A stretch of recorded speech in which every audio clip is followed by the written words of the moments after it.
Age of Empires is back with the fourth entry in the series that will continue the real-time strategy favorite and put you in the midst of epic historical battles. I'm Alex Stedman, and joining me today are creative director Adam Isgreen and game director Quinn Duffy to chat all about this Gamescom reveal. Hey, you two, how's it going? Good, how are you? I'm good. Great, thanks. Yeah, so tell us, what are you showing off today that we haven't seen before with Age of Empires 4? Quinn, why don't you start? Well, a couple of new civs and some of our sort of storytelling narrative devices, this hands-on history, a little bit about the campaign on the Rise of Moscow. So lots of stuff going on today. And obviously we're getting ready for the launch coming up soon, and there's a lot of stuff to show. Yeah, it's been an incredible ride, honestly. Just getting the game ready for the last several years and finally be able to show everyone what we've been working on and kind of the overall picture of it. You know, the campaign approach with all of the kind of real world and kind of computer animation overlaid into it, and the way that we talk about everything from armor making to catapults to everything else that's all intermixed into it. It's just been a fantastic experience. It's great to finally be able to talk about it. Yeah, absolutely, and I'm super excited to talk about it. And so what can you tell us about the Rus? How do they play differently from the other factions? Well, I'll start. I mean, one of my favorite things with the Rus is I kind of almost call them the wilderness civ, and that's because they have a lot of advantages to actually going and scouting the map and building around the map, but not their towns per se, but these hunting cabins that give them all kinds of resources from spreading out and expanding and then controlling that territory. And in addition to that, you know, we mentioned hunting. They're a really powerful civ in that they get gold rewards just for going and killing and hunting all of the wildlife on the maps. And so there's really early strategies with the Rus that you have to really kind of rush out there and try to get as much wildlife as you can just for because you're fur trading essentially and getting the gold for those furs and for those skins, and then bringing them back to your base in order to get the food as well. So it's a really great change up for early strategies compared to the other civilizations. Yeah, they've got some really cool, unique units too. The warrior monks, and these are monks that can do more than just heal. They can actually fight in battle and inspire the troops around them in combat. And that's built upon some of the historical research that we did on the Rus and the Muscovites. And they've got sort of the beginnings of the first kind of standing army. They're late game units, these Streltsy with muskets and these fantastic axes. They're really spectacular to play with and a lot of fun, and make the Civ feel very different from the other ones. Absolutely, and I also wanted to talk about the Holy Roman Empire. Since the Empire is another Western European faction with knights and castles, how do you make them feel different from the French and the English? Lots of changes. I mean, you know, architecturally, they're completely different. You know, like just a completely unique look for the Holy Roman Empire. But the thing that really stands apart for them is, you know, each of the Western European civs kind of has their own flavor in terms of what they focus on. You know, the English have their longbows, the French have their knights. For the Holy Roman Empire, they really focus on heavy armor and defense. They're very like build a big city and build it tightly and get a lot of play out of being able to just be sturdier than everybody else. But they also have some incredible units like the Landsknecht, which is this, you know, two-handed sword wielding unit that can rush into combat and can hit multiple units at once. So they can just clear what we call, you know, in the Age world, trash units so quickly and just make space for your advances on your opponents. Yeah, the beta players are already calling them land sharks because they have a hard to pronounce German name, and but they're a lot of fun to see used in big numbers. They're sword swinging and they just kind of cleave through lightly armored units. They're really spectacular looking, and the Holy Roman Empire also builds upon the concept of religion. They have these prelate units, sort of like early monks that can inspire their villagers and can improve gathering and get their economy going more quickly. So all of these civs have different ways to move through the early ages in the game and gives them that variety that we were looking for. Yeah, I'm definitely excited about the sound of land sharks, so that'll be fun. But what will the players be doing in the Rise of Moscow campaign? Is it a typical RTS base building kind of thing, or might we see some new surprises?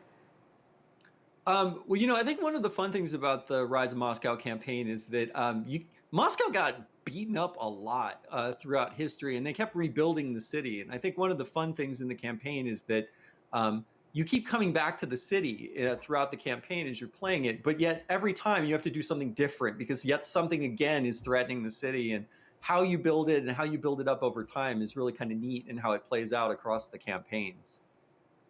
Yeah, all of the campaigns kind of have a theme, and Moscow was this, following the city from its beginnings as a little fort, obscure town on the Moskva River, up to this superpower, and how they grew and expanded their empire, and that's kind of the narrative that you're going to follow through the campaign, and so the missions typify some of the key points in the history of the Rus and especially the city of Moscow. Right, right. And what unique units will players have access to with these new factions, and what can they do on the battlefield? Well, we already talked about the land shrek, right? The Right. land sharks are kind of like for the Holy Roman Empire are a great unit to be able to kind of run in there and really like mow down and clear for your other units to be able to move in. Like Quinn mentioned, we've also got the deacons. They're really great, and we've got warrior monks that can fight. So there's a lot of really crazy. I'll let Quinn go into it. He's more detail oriented than I am when it comes to unit descriptions. Yeah, I think the interesting thing about the new civs is, like you touched on, you've got a civ that on paper looks more traditional, more Western, more knights and castles, but you've got all these various ways of improving your infantry and boosting your armor and your defense, and just making the Holy Roman Empire feel like a real tanky, sort of slugger civ. And the Rus, on the other hand, they really bridge the gap between East and West. They, historically, they borrowed from the East with their cavalry and their horse archers and their hit and run tactics, and then they borrowed from the West to build defenses and castles and artillery and things that gave them an advantage over, say, the Mongols later in their history. So they're a really unique civ in that they kind of blend the best of East and West and have a really interesting, unique character. Yeah, absolutely. And kind of on that note, I did want to ask, naval combat is going to be returning, but some of the factions like the Holy Roman Empire and the Mongols didn't really do a lot of naval warfare. So will those factions have their own naval units as well? Oh yeah. All of the civilizations in the game will have naval units, but they change things up a little bit. Like the Rus had a lot of rivers. They didn't have a lot of, say, seagoing vessels, but they used a lot of river transports. And so their ships are built around kind of a different type of ship than you'd see in the West.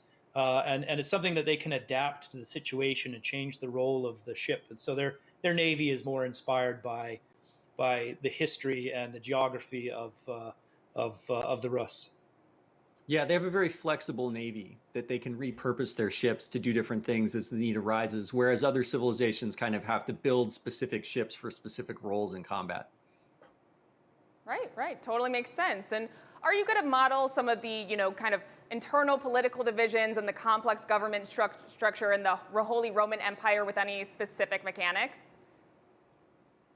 We looked into that at the beginning because they have a very interesting and very complex history and government. But I think that ends up being a bit much for a real-time strategy. So we sort of focus on the things that make them, I think, really stand out and make them, we try and build on the big, interesting gameplay elements of history, and creating gameplay around history is something that's really interesting to do, and how much you take and how much you leave is kind of a fine balancing act. So we know they have a very interesting and very complex history, and we'll cover some of those elements in mechanics, especially around the way they kind of use influence and the way they build cities and so on. But it's a bit abstracted from the strange politics of the Holy Roman Empire. Yeah, you would have to build a whole game specifically around politics and like the machinations of all the different factions in order to really make that play up. And in the middle of combat and battling a war and building a city, it would probably be too much for players for this specific game. Yeah, totally makes sense. And speaking of history, the Rus actually underwent a conversion from pagan to Orthodox Christian during this time period. So will that factor into the campaign or even the mechanics the Rus get to access during the different ages? Oh, that's a great question. Well, one thing that's really neat is how the music changes over time. And what we've tried to do with the games, with the civilizations, is as our civs were influenced through all these different means, like religion, combat, trade. How did that change their? How did that come out, right? And some of that came out in the music. So as you go through the ages with these different civilizations, you're going to hear more of the influences that were put onto them as you age up. So one of the things that we've had a lot of fun with is not only language, but music changes as you age up through the game and play the game. And so you can hear some of those influences if they came into those things like music. You get to experience them through the course of the play. Nice. And you guys have described the English as being the faction that will be the most familiar to Age of Empires players, while the Mongols are a little more out there. So where do the Rus and the Holy Roman Empire fall on that scale? Yeah, that's a good question. We did have kind of a chart, that sort of, I don't know, like a bell curve of where the civilizations would sort of fit, or where we thought they would sort of fit at the time. And there are certainly things in the Holy Roman Empire that would feel familiar to English players. Some of the units. The Rus are really interesting in that sort of blend between East and West. They're not maybe quite as unique as the Mongols, but they're definitely further apart from, say, the Western civs. Right. And with all the launch factions revealed, we still don't have one based in Africa. Is that something you'd like to add in the future? Absolutely. We do, though. Yeah, we're closer, right, with the Abbasid, but we're not there yet. But that's absolutely an area that we'll definitely be looking for additions. We have a lot of plans for civilizations that we can add to Age of Empires 4. And so we're going to be looking all over the place to find one. But Africa is a great contender for a civilization sometime in the near future. All right, guys. Well, the game is definitely looking amazing, and it's one we can't wait to see more of. Age of Empires 4 releases on PC on October 28th, 2021. Thanks so much again, guys, for stopping by.